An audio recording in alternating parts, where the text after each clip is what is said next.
Yo, what's up guys? Today I'm going to show you how to connect a wireless controller to Fortnite Mobile. It's pretty simple, so let's get straight into it. Here's my wireless Xbox controller. So if you take your controller, hold down the sync button for 3 seconds, your Xbox button will blink pretty fast.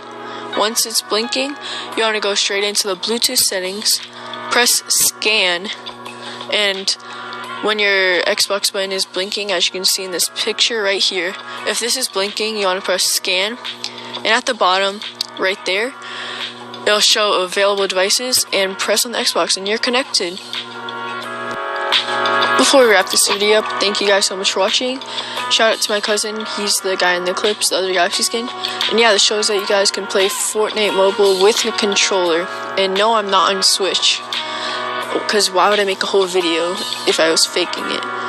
Like, just try it out for yourself. If it helps you guys out, make sure to like this video, and yeah, check out my other clips if you guys want better quality.